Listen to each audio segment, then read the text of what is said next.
Bapak Ibu Saudara yang terkasih di dalam Tuhan Yesus Kristus. Bagaimana caranya orang itu menghargai hidup? Berbagai macam cara bisa dilakukan untuk menghargai hidup, ya. Misalnya ada orang yang menghargai hidupnya dengan cara misalnya pergi ke salon. Ibu-ibu nih biasanya ya, atau wanita atau perempuan ya. Pergi ke salon. Untuk apa pergi ke salon? Manicure, pedicure gitu ya. Kemudian juga kalau orang cat rambut ya, rambutnya harusnya warna hitam, jadi glowing gitu loh.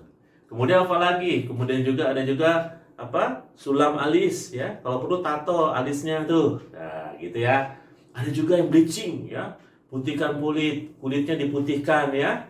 Tadinya hitam legam jadi mungkin seperti bening gitu ya. Bening sekali, orang sampai bisa ngaca gitu loh. Kalau lihat dia saking putihnya begitu ya. Ada juga kalau memang punya uang lebih, nah biasanya kalau perlu operasi plastik begitu ya. Supaya usianya kalau dia sudah 60 tahun dioperasi plastik jadi 17 tahun terus ya. Tapi memang juga ada yang tidak berhasil dalam operasi plastiknya, mungkin karena bahan plastiknya bahan plastik ember mungkin begitu ya. Kemudian ada lagi, supaya tidak stres memanjakan dirinya dengan shopping ya, belanja-belanja ke mall dan sebagainya ya. Sekarang sudah buka nih ya, udah ada mall bisa dibuka, tapi hati-hati ya, terkena virus COVID, hati-hati dijaga. Ada lagi apa, jelong-jelong atau jalan-jalan gitu ya, ke puncak lah, kemana lah. Tujuannya apa? Supaya dia relax, lepas dari stresnya dan lain sebagainya. Oleh karena itu tidak sedikit loh biaya yang dikeluarkan untuk kegiatan-kegiatan seperti itu. Nah, Bapak Ibu Saudara, apakah hal-hal tersebut boleh dilakukan? Ya boleh-boleh saja, asal tidak memaksakan diri begitu ya. Nah, firman Tuhan hari ini mengajak kita juga sebenarnya untuk merenungkan diri. Bagaimana versi firman Tuhan cara menghargai diri kita sebagai manusia. Nah, dalam bacaan kita hari ini dari kitab Kejadian pasal 2 ayat 1 sampai 7 ya, dalam sebuah konteks besar dari kitab Kejadian yang artinya permulaan. Nah, kitab Kejadian menceritakan permulaan alam semesta ini diciptakan oleh Tuhan, asal usul manusia dan juga pangkal dosa dan penderitaan di dunia, serta bagaimana Allah berhubungan dengan kehidupan manusia. Kitab Kejadian sendiri dibagi dalam dua bagian besar. Yang pertama adalah pasal 1 sampai pasal 11 yang menceritakan penciptaan alam semesta termasuk manusia. Lalu pasal 12 yang kedua, ayat 12 sampai dengan 50 menceritakan asal-usul nenek moyang Israel. Nah, sedangkan bacaan kita hari ini adalah menceritakan bagaimana Tuhan menciptakan manusia laki-laki dengan perempuan. Nah, teks bagian bacaan kita ya dari Kejadian 2 ayat 1 sampai 7 itu dibagi dalam dua bagian besar yang akan kita renungkan. Yang pertama, dari ayat 1 sampai 4 dikatakan bahwa setelah proses penciptaan diakhiri, maka ditandai dengan Allah yang beristirahat dari pekerjaannya.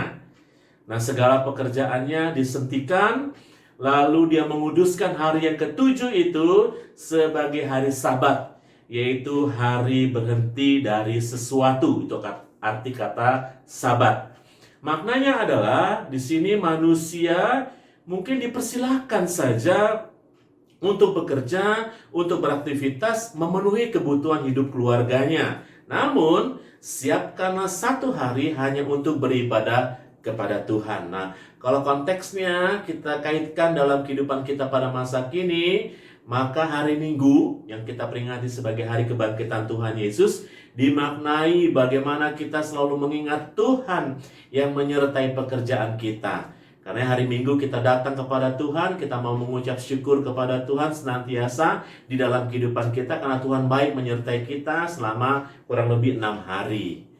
Nah, lalu Bapak Ibu Saudara, pada bagian yang kedua yaitu ayat 5 sampai dengan ayat yang ke-7 berbicara proses penciptaan manusia yang tentunya berbeda dari ciptaan yang lainnya.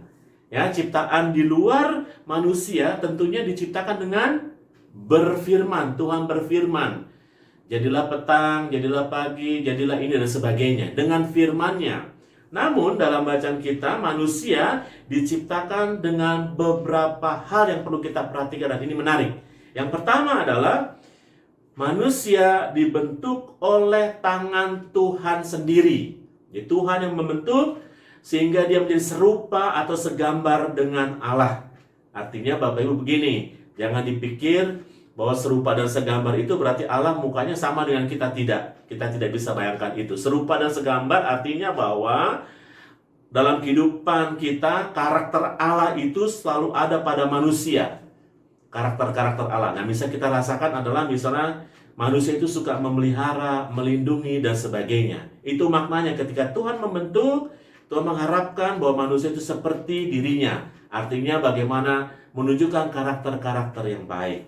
Lalu hal yang berikutnya, yang kedua adalah yang berbeda, yaitu manusia dibentuk dari debu tanah. Perhatikan, dari debu tanah. Artinya dibentuk dari hal yang sia-sia. Kenapa? Karena kalau kita bicara debu itu berbicara partikel yang sangat mudah hilang. Nah, oleh karena itu dikatakan dibentuk dari yang sia-sia itu menjadi hal yang istimewa. Karenanya ia dipercaya untuk menguasai dan juga mengelola alam ciptaan Tuhan, ya.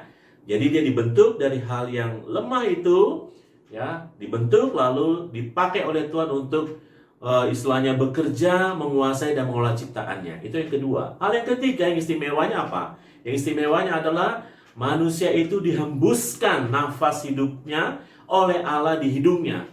Dimaknai bahwa nafas hidup manusia, nafas hidup kita tergantung kepada Allah. Itu yang pertama dulu. Jadi nafas hidup kita itu tergantung Allah. Kapan Allah mau hentikan, ya hentilah nafas hidup kita. Jadi hidup kita sangat tergantung kepada Allah. Dan sifat-sifat Allah ada pada manusia, ada pada kita. Apa sifat-sifat Allah yang ada pada kita? Yaitu kasih misalnya, peduli dengan seseorang, dan lain sebagainya. Nah, ketiga hal ini bagaimana manusia dibentuk oleh tangan Tuhan sendiri, dibentuk dari debu tanah yang sia-sia menjadi hal yang mulia, lalu dihembuskan nafas hidup menunjukkan bahwa manusia istimewa di hadapan Allah. Nah, dari uraian ini, bagaimana Tuhan menciptakan kita sebagai manusia, maka mari kita menghargai hidup ini dengan cara seperti apa? Dengan cara senantiasa menggantungkan hidup kita pada apa yang dikehendaki oleh Tuhan. Jadi hidup kita sangat tergantung pada Tuhan. Jadi kalau ingin bergantung terus sama Tuhan, ingin dipelihara terus sama Tuhan, mari kita hendaknya dikatakan di sini, hendaknya senantiasa dalam kehidupan kita menggantungkan hidup kita kepada Tuhan. Yang berikutnya, bagaimana kita menghargai hidup, yaitu menyadari bahwa hidup kita ini rapuh. Ya, hidup kita ini rapuh. Kita bisa saja sakit, ya. Kita berupaya untuk menghindari katakanlah virus corona. Pada akhirnya kita juga bisa kena dengan itu. Menunjukkan bahwa kita itu lemah. Kita bisa terluka. Dikatakan kita juga bisa putus asa dan sebagainya. Ya, kalaupun ada yang super tuh orang-orang tuhnya hayalan sebuah film saja. Tapi firman Tuhan hari ini mengatakan bahwa hidup kita ini sangat rapuh. Hidup kita ini sangat lemah. Dan ada batasnya.